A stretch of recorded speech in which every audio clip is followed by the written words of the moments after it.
भावितस्थले कलेवलम्ब्य लम्बितां भुजङ्गतुङ्गमालिकां धवड्डमड्डमड्डमन्निनादवड्डमर्वयं चकार चण्डताण्डवं तनोतु नः शिव शिवं शिवं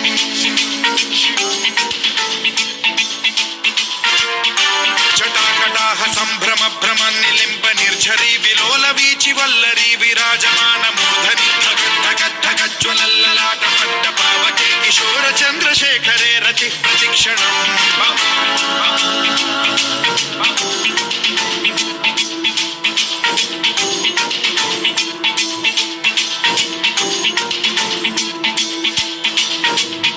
धराधरेन्द्र नन्दिनी विलास बन्धु बन्धुरस्फुरद्दिगन्त सन्तति प्रमोदमान मानसे कृपा कटाक्ष धोरणी निरुद्ध दुर्धरापदि क्वचित् दिगम्बरे मनो विनोदमेतु वस्तुनि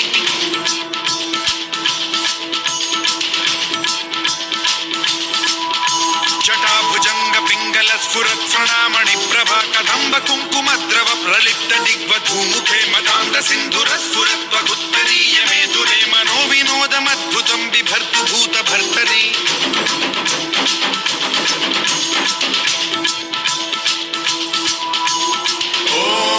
ओम नमः शिवाय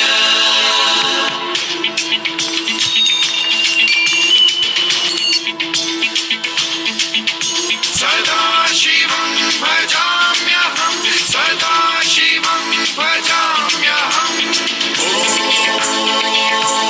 नमः शिवाय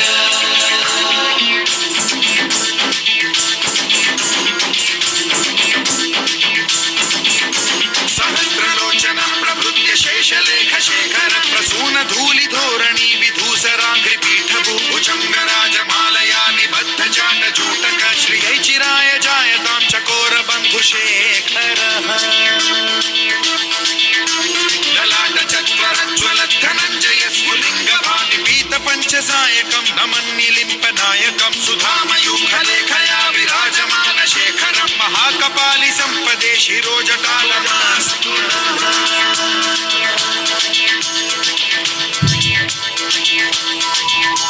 कराल भाल पट्टिका धगद्धगद्धगज्ज्वलत् धनञ्जयाहुतीकृत प्रचण्ड पञ्चसायके धराधरेन्द्र नन्दिनी कुचाग्र चित्रपत्रक प्रकल्पनैक शिल्पिनी त्रिलोचने रतिर्मम नवीन मेघमण्डली निरुद्ध दुर्धर स्फुरत् कुहूनि शीथिनी तमः प्रबन्ध बद्ध कन्धरः निलिम्प निर्झरी धरस्तनोतु कृत्ति सिन्धुरः कलानिधान बन्धुरः श्रियं जगद्धुरन्धुरः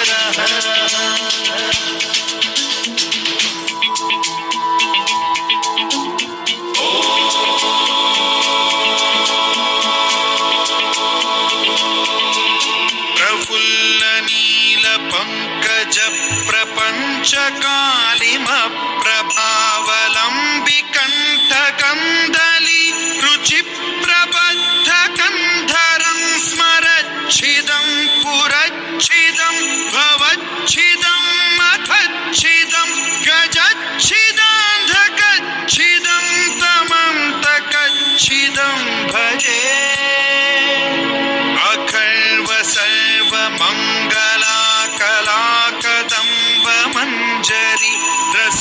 प्रवाह माधुरी विजृंभणा मधुव्रतं स्मरान्तकं पुरान्तकं भवान्तकं मखान्तकं गजान्तकान्धकान्तकं तमन्तकान्तकं भजे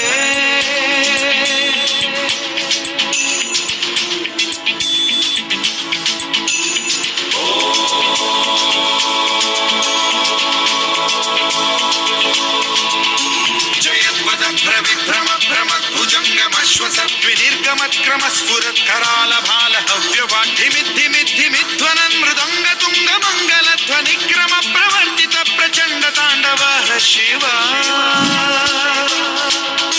स्पृशत् विचित्र कल्पयोर्भुजङ्ग मौक्तिकत्रजो गरिष्ठ रत्नलोष्टयो गुरुद्विपक्ष पक्षयो कृशारविन्द चक्षुषो प्रजामही महेन्द्रयो समप्रवृत्ति कदा सदा शिवं भजाम्यहम्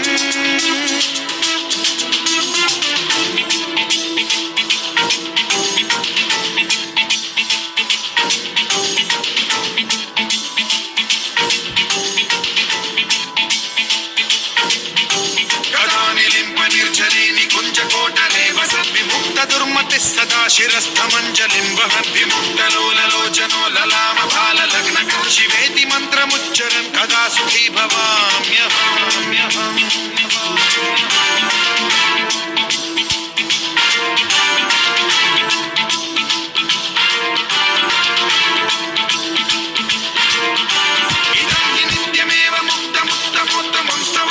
స్మరన్ బ్రువన్నరో విశుద్ధిమేతి సత్తతం హరే గురౌ సుభక్తిమాశు యాతి నాన్యథా గతిం విమోహనం హి దేహినాం సుశంకరస్య చిన్ విమోహనం హి దేహినాం సుశంకరస్య చిన్ విమోహనం హి దేహినాం సుశంకరస్య చింతనో.